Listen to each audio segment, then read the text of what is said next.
going to be discussing some of the strategies and tools that came my way, which I am only going to talk about general training test. IELTS exam could be academic training or general training. There are two different types of exam formats that they roll out. Moving to reading, same applies. Look at the word limit that is given in the question, 1 word, 2 word, and all of that.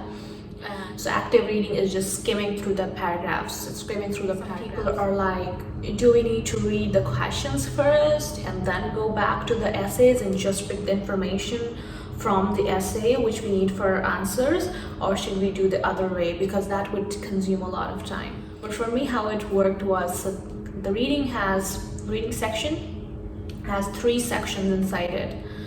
The first and second section are supposed to be easier, informal in a sense, and the third section normally has one big essay. So in the third section of the reading test, you have this long essay. So how are you going to approach it? Are you going to be trying to read it all before answering the questions, before even knowing what the questions are? Let me tell you that you should not look at the questions first and then try to derive answers just by following the keyword. That might work for section 1 and 2, but not for section 3, because the essay is so huge. Like when I was doing my practice test, in the last 5 minutes, I've been going back and forth to the answers of section 3 and changing them, because the answer that looked perfect the first time is not right. There's similar answers in different essays, in like different parts of the essay, in different paragraphs, that I did not even go through, because I thought, oh, the keyword is this and it is in this paragraph, this must be the answer. No, this approach will not get you anywhere. So what I'm trying to say is, for section 3, you definitely need to actively read the essay before we're even going to the questions.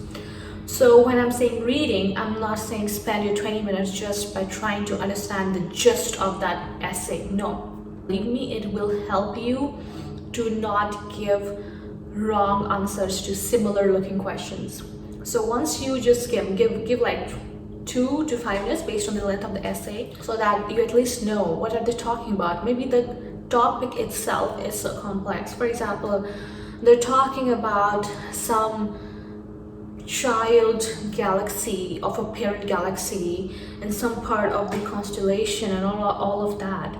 So when you're trying to look at the question, you don't even know what the essay is about, because it's totally a very scientific topic. You don't even know. So you do need to go through the essay first.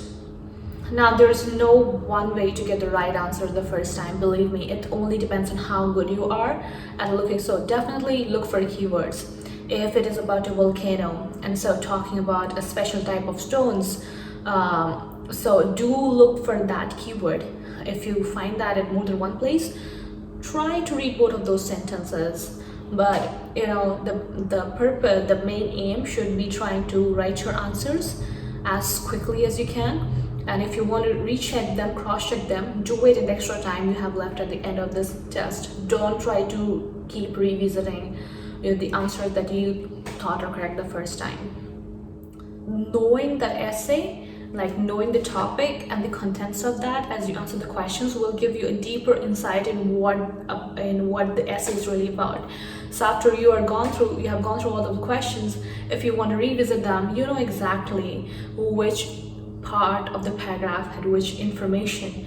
So by the time you're done with the questions, you are more informed, you're better informed to maybe cross-check and replace some of your answers if you think you're not correct the first time. So don't go into the spiral until you are done with all the questions. So coming to section 1 and section 2, these could be one essay per section, or it could be 2 more smaller essays. And some of my practice tests, and I think even in my test, I got like a decent size essay even in section 2. So that adds to the complexity of trying to understand the format. So don't get into all this. So apply the same method that you apply in section 3 if you think it is a really big essay and I will not be able to get here. So I would say the same. If you want to get the best, just try to skim as fast as you can through the essay first, number 1. Number 2 step, go to the questions, look for the keywords and try to find the answers. And part 3, cross-check your answers in the extra time towards the end of the test. That's the key to all the 3 sections of the reading test.